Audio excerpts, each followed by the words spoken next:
This is a great option for a shoulder press. It's the front shoulder press. So we're changing the plane of motion from what would be considered maybe a wide version more to this plane in here. But look at the considerations.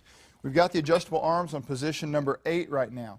Position number 9 would bring them all the way to the center, and that's not going to be wide enough to get around Josh's body. So the lowest version is number 8. He's got the traditional grip with the cables on the outside, but his arms are in closer. Now look, he's pushing up, but he's not exactly going straight overhead. He's still pushing slightly forward, so it's a very slight angle forward. But the key here is, as his whole arm and path of motion moves to the front,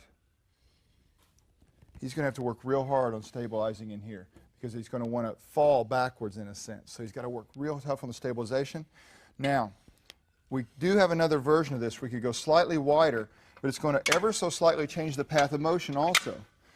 So because the ropes and the pulleys are a little bit wider here, he can move his arms out a little bit, but watch how he's moving still at an angle. So it's like a V press almost, where his arms aren't all the way out to the side like before in a traditional shoulder press.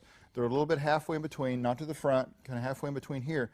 But because of the angle of the rope, he's got to angle to the center in order to complete this press. So pay real close attention because those are very specific directions, and every time you change this adjustable arm and therefore change the pulley and the rope, you've got to look at the different paths of motion and how it's going to influence even the amount of resistance you use.